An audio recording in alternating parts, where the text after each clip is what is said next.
வணக்கம். நம்ம வாழ்க்கையில சில உறவுகள வெறும் வார்த்தைகளால விவரிக்கவே முடியாது இல்லையா? அந்த உறவுகளோட ஆழத்த சில அழகான தருணங்கள வச்சு தான் நம்மால உணர முடியும். இன்னைக்கு நாம அப்படியான ஒரு ஆழமான, ரொம்பவே அழகான பந்தத்த பத்தி தான் பார்க்க போறோம். அதுதான் ஒரு அப்பாவிற்கும் மகளுக்குமான உறவு. இந்த வரிகள் தான் நம்மளோட இந்த முழு பயணத்துக்கும் ஒரு ஆரம்ப புள்ளி. அப்பாவ பெயர் சொல்லி கூப்பிடும் மகள்கள் ஒருவித அழகு. மகளை தன் அம்மாவாக பார்க்கின்ற அப்பாக்கள் அதைவிட அழகு. பாருங்க, இது வெறும் வார்த்தைகள் இல்ல. இது ஒரு உறவோட பரிணாமத்தை காட்டுது. ஒண்ணு நட்போட எல்லைக்கு போற பாசம், இன்னொன்னு தன் மகள்கிட்டே தன் அம்மாவோட அக்கறையும் அன்பையும் பாக்குற ஒரு அப்பாவோட நெகிழ்ச்சி. இந்த ரெண்டு அழகையும் தான் நம்ம இப்போ ஆழமா பார்க்க போறோம். சரி, முதல்ல அறிமுகம். ஒரு அழகான பந்தம்.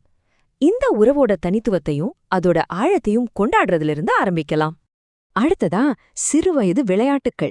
இந்த அற்புதமான பந்தம் எப்படி ஒரு தூய்மையான விளையாட்டுத்தனமான சந்தோஷத்திலிருந்து உருவாகுதுன்னு பார்க்கலாம் வாங்க. இங்க பாருங்களேன், ஒரு பக்கம் மகள் என்ன பண்றா, அவங்க அப்பாவுக்கு விளையாட்டுத்தனமா மேக்கப் போட்டு அழகு பாக்குறா.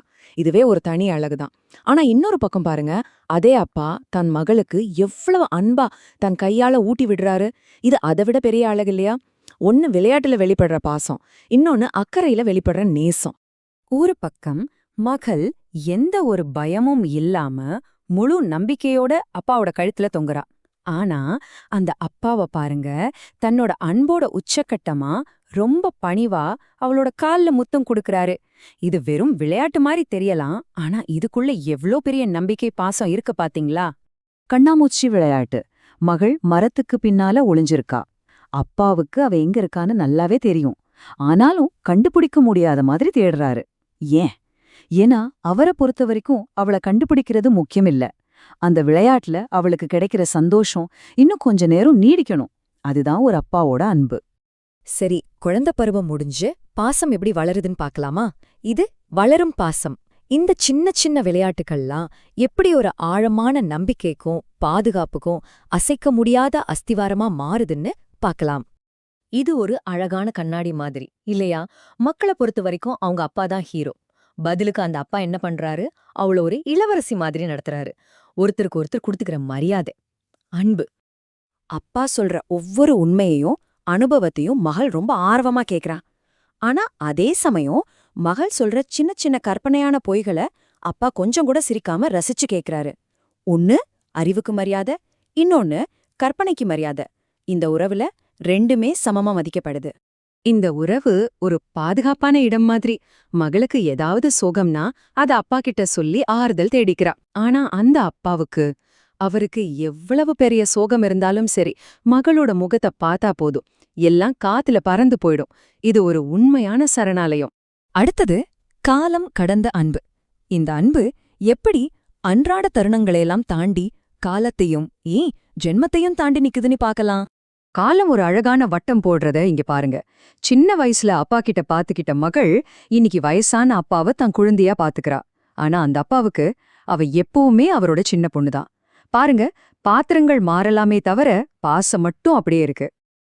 அப்பாவுக்கு மகளாக அடுத்த ஜென்மத்திலும் பிறக்க விரும்பும் மகள்கள் ஒருவித அழகு. யோசிச்சு பாருங்க, இந்த வாழ்க்கையில கிடைச்ச அன்பு எவ்வளவு முழுமையா இருந்திருந்தா அத மறுபடியும் வாழணும்னு ஒரு மகள் ஆசைப்படுவா? இதைவிட ஒரு பெரிய பாராட்டு அந்த அப்பாவுக்கு கிடைக்க முடியுமா? மகள் அதே உறவைத்தான் மறுபடியும் கேக்குறா. ஆனா அப்பா பாருங்க, இன்னும் ஒரு படி மேல போறாரு. மகளுக்கே பிள்ளையாக அடுத்த ஜென்மத்தில் பிறக்க விரும்பும் அப்பாக்கள். அதைவிட அழகு. அதாவது அவர் அந்த பந்தத்தை மீண்டும் தொடரணும்னு மட்டும் விரும்பல, தன் மகளோட தாய்மைய, அவளோட அன்ப அவளுக்கு ஒரு குழந்தையா இருந்து அனுபவிக்கணும்னு நினைக்கிறாரு. இதுதான் பாசத்தோட உச்சகட்டம். சரி, இப்போ நாம கடைசி பகுதிக்கு வந்துட்டோம். முடிவுரை. ஒரு வாரம் கடைசியா இந்த உறவு எப்படி வெறும் பாசத்தையும் தாண்டி ஒரு தெய்வீகமான இடத்துக்கு போகுதுன்னு பார்க்கலாம். கடவுள் தந்த வரம், என் அப்பா என நினைக்கும் மகள்கள் ஒருவித அழகு. அந்த கடவுளே என் மகள்தான் என நினைக்கும் அப்பாக்கள் அதைவிட அழகு. இதுதான் இந்த உணர்வோட சிகரம். மகள் தன் அப்பாவை கடவுள் கொடுத்த பரிசா பாக்குறா. ஆனா அந்த அப்பாவோ அந்த கடவுளே என் மகளா வந்து பொறந்திருக்குன்னு நினைக்கிறாரு. இது அன்போட தெய்வீக நிலை. அப்போ ஒரு கேள்வி வருது இல்லையா? அப்பா கடவுள் கொடுத்த வரம்னா அப்போ அந்த மகள், அவளே கடவுள் தானே? இந்த ஆழமான அன்பு பத்தி சிந்திக்கிறதுக்கு இந்த கேள்வி ரொம்ப சரியா இருக்கு. இது படித்ததில் ரசித்தது. உங்களுக்கும் பிடிச்சிருக்கும்னு நம்புறேன். நன்றி.